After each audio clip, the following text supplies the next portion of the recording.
Subscribe کریں channel then اسلام کو اور بیل آئیکن پر پریس کریں تاکہ آنے والی ہر نئی ویڈیو کا نوٹیفیکیشن مل سکے۔ چاند کی گردش سے اور اس کی منازل سے حضرت انسان کو کچھ سمجھایا جا رہا ہے کہ جب تو پیدا ہوا تھا تو چاند کی طرح سارا زمانہ تیرا منہ دیکھنے آیا تھا، تو بھی اس وقت لوگوں کی توجہ کا مرکز بن گیا تھا اور پھر منازل طے کرتا رہا، اور جوانی کی دہلیز پہ جب تم نے قدم رکھا اور تو بدر تمام ہوا، جب شباب کی بجلیاں تیری آنکھوں سے ٹپکنے لگی تو پھر تیری نظر کا خمار بھی کئیوں کے دل لوٹتا تھا، کئیوں کی نیندیں اچاٹ کر دیتا تھا۔ جس طرح چاند جب جوبن پہ ہو تو چکور کا دل لرزتا ہے اور سمندر میں جوار بھاٹا پیدا ہو جاتا ہے، لہریں اٹھتی ہیں، طوفان پیدا ہوتے ہیں، تو جب بندہ بھی جوانی کی دہلیز پہ ہوتا ہے تو وہ بھی طوفان اٹھاتا ہے، دلوں میں جوار بھاٹے پیدا ہوتے ہیں۔ تو وہ لمحے بھی آئے کہ تو نے دلوں کی بستیاں اور دلوں کی دنیا پر ہلچل پیدا کر کے رکھ دی۔ تیرا شباب لوگوں کی زندگیوں کے اندر گھلتا رہا اور کتنوں کی نیندیں اچاٹ ہوتی رہیں، تیری زلف کے شکن کتنوں کا قرار لوٹ کے لے گئے۔ لیکن پھر وہ لمحہ بھی آیا، حتی آدھا کل ارجون القدیم، پھر بوڑھا ہو گیا، پھر تجھے کوئی دیکھنے بھی نہیں آتا، کوئی تجھ سے اداس بھی نہیں ہوتا، بچے بھی کترا کے گزر جاتے ہیں۔ کہا انسان ذرا چاند کی منزلوں کو دیکھ، یہی چاند کتنا پیارا تھا اور آج اسی چاند کو کوئی دیکھتا بھی نہیں ہے۔ بچہ جب پیدا ہوتا ہے تو اس کی مسکراہٹ دل کھینچتی ہے، اور جب بوڑھا مسکراتا ہے تو اس وقت جو ہے لوگوں کی توجہ نہیں ہوتی۔ بچے کی زبان جو ہے وہ اڑ اڑ کے جب بولتا ہے تو اس کی توتلی زبان کا حسن دلوں میں نکھار پیدا کرتا ہے۔ ماں بھی بلہاری جاتی ہے، باپ بھی صدقے جاتا ہے، بہنیں بھی جو ہے وہ قربان جاتی ہیں۔ تو بچے کا ٹوٹا لہجہ اور توتلی زبان خوشیوں کی ایک لہر ہوتی ہے، لیکن جب بڑھاپے میں فالج کی وجہ سے زبان میں لکنت آ جائے، اب توتلا پن پیدا ہو جائے، اب زبان اٹکنے لگے تو بچے بھی مذاق اڑاتے ہیں۔ ایک لمحہ وہ تھا کہ زبان توتلی تھی تو حسن تھا، آج لمحہ وہ گیا کہ حتی آدھا کل ارجون القدیم، کھجور کی ٹہنی سے جب پھل توڑ لیا جائے اب اس ٹہنی کو کون پوچھتا ہے؟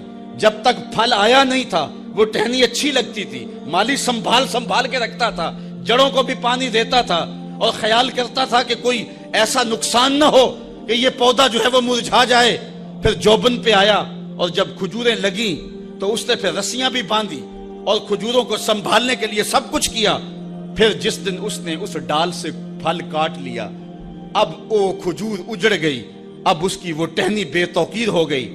انسان کی زندگی کا جب شباب لٹ جاتا ہے اور بڑھاپے میں جب وہ کسی قابل نہیں رہ جاتا تو پھر اس کی بھی یہ مثال ہے، حتی آدھا کل ارجون القدیم، جیسے کھجور کی پرانی ڈال ہو۔ اپنی نظر اور شرمگاہ کی حفاظت کریں۔ اس دور کا سب سے بڑا فتنہ یہ ہے کہ نگاہیں پاک نہیں رہی، نگاہیں غلیظ اور گندی ہو گئی، شرمگاہوں میں وہ تقدس نہیں رہا ہے۔ حضور علیہ السلام نے ارشاد فرمایا، من زنا زنیا بہی ولو بہی تانے دارے ہی، جس شخص نے زنا کیا یہ عمل اس کے گھر بھی لوٹے گا اگرچہ اونچی اونچی دیواریں کیوں نہیں کرتے۔ یہ مکافات عمل ہے۔ گندم از گندم بروئت جو ز جو، از مکافات عمل غافل مشو۔ گندم بو گے تو گندم کاٹو گے، جو بو گے تو جو کاٹو گے۔ نظر کو تقدس دو، نظر کو پاکیزگی دو۔ حضرت لقمان حکیم کہتے ہیں کہ میں کئی نبیوں سے ملا ہوں، کئی نبیوں سے ملاقات کی ہے، اور میں ان سے دو چار باتیں جمع کی ہیں، اور ان ساری باتوں کو میں نے جمع کر کے 100 باتیں جمع کی ہیں، اور ان کا پھر میں نے خلاصہ تیار کیا ہے۔ ان میں 8 باتیں الگ کی ہیں۔ ان 8 باتوں میں ایک بات یہ ہے، جب کسی کے گھر جاؤ تو نظر کو حفاظت میں رکھو۔ جس شخص کے مہمان بنو، جس کے گھر جاؤ، تمہاری نظر نہ بھٹکنے پائے۔ نظر اگر غیر محرم کو شہوت سے دیکھتی ہے، حدیث میں آتا ہے کل قیامت کے دن جہنم کی آگ سے بھر دی جائے گی، وہ سخت رسوا ہوگا۔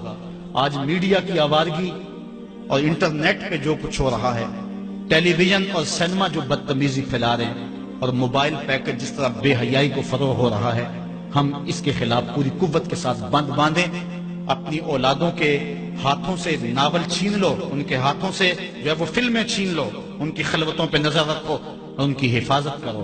جس شخص کی نظر پاک نہیں ہے اس کے من میں طہارت نہیں آ سکتی ہے، دل پاک نہیں ہے اس کو جو ہے وہ باطن کا نور نصیب نہیں ہو سکتا۔ وائے قوم کشتائے تدبیر غیر، کار او تخریب خود تعمیر غیر، از حیا بیگانہ پیرانے کہن نوجوان